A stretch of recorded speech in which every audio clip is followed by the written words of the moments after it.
Sports Central is brought to you by your Southern California Hyundai dealers. Hello again, everyone. I'm Jim Hill. Thank you so much for joining us on this edition of Sports Central Sunday.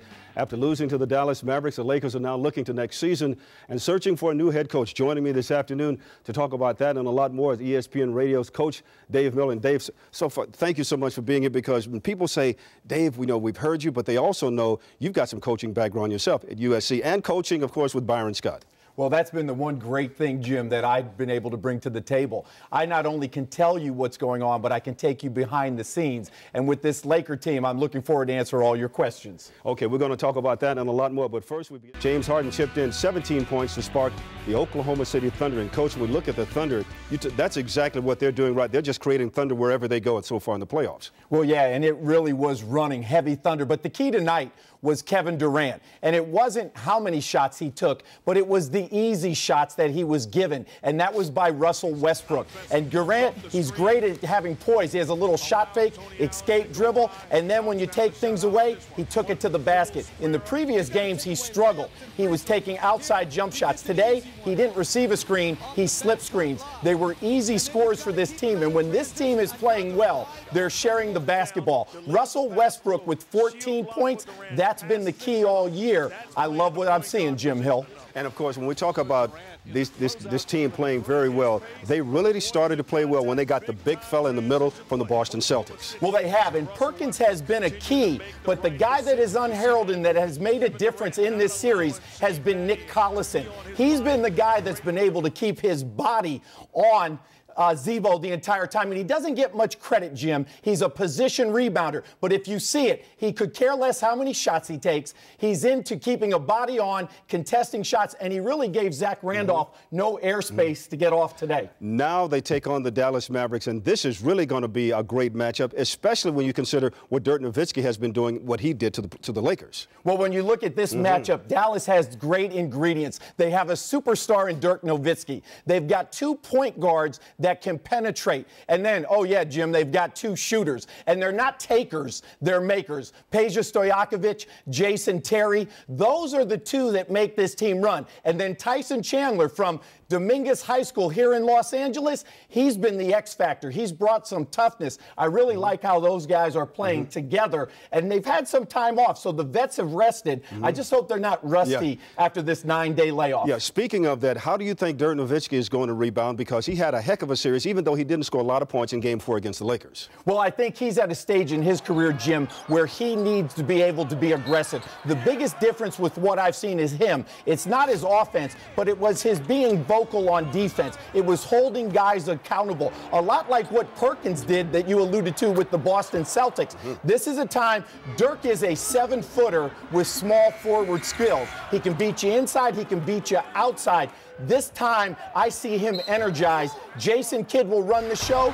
Jason Terry's providing spark off the bench. It is really amazing what the Dallas Mavericks have done, and now we're getting ready for the conference finals, and those conference finals indeed are set in the NBA. But unfortunately, this year, we all know the Lakers will not be involved.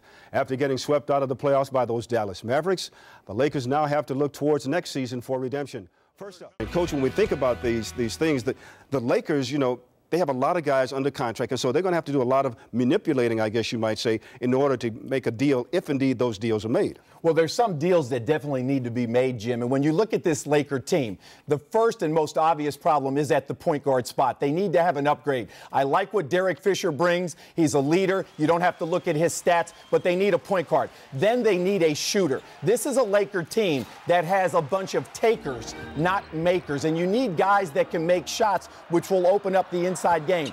You know, everybody's talking right now about Chris Paul. They're talking about Darren Williams. Everybody wants them. I think the Lakers need to look at maybe Ray Felton in Denver. With Ty Lawson having such a good year, there's a point guard. Maybe looking at Charlotte with DJ Augustine. Now, in each of those scenarios, you're going to have to probably trade Lamar Odom. I think the core is good. You've got Kobe Bryant. You have Pau Gasol. You have Andrew Bynum. I don't quite necessarily think you need to break this team up, but unless you get a speedier, quicker point guard that can defend, there could be problems. But this team is ready to repeat next year, re-energized and refocused. Coach, what about Shannon Brown? Can he fulfill that role? No, I don't think he can. I am disappointed with Shannon Brown. He started out the season when the Lakers went 8-0 at an unbelievable clip. He was in rhythm. He spent the entire summer back in Chicago working on his shot. But remember, you can fool somebody some of the time, but you always revert back to what you are. And too many times than not, I saw him shooting the ball too quick, not understanding the flow game,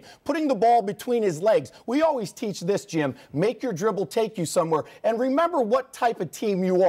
You're not a jump shooting team. You're an inside-out team. Feed the bigs and then get it back out. Because he did have good spurts throughout the run, just not enough. But it seems like the trend is leaning more towards getting up and down the floor more so now when you see who's going to the playoffs right now, as opposed to the standard half-court game that we've been used to seeing in years past. Well, I don't have a problem with that, but that's based on what the defense gives you. And with Shannon Brown, you have to remember in his defense, he is a scorer. At Michigan State, he was not a point guard. So that's a task that most people don't understand, being the coach on the floor. And any coach, Phil Jackson to Brian Shaw to Byron Scott, when you can get a transition basket, forget the triangle, forget the flex. We want to create very good offense out of our defense. So you're spot on. But then it takes getting out there defensively and creating havoc. And as far as the head coach is concerned, Phil Jackson is not going to be back as Laker head coach next year. We all know at one time Brian Shaw was at the top of the list. The players have given Shaw their seal of approval. But I'm also starting to hear a lot of names like Rick Adelman just starting to creep up towards the top of that list now. Well, I think with the way that the Lakers ended the season is one of the reasons that this will not be a shoo-in for Brian Shaw.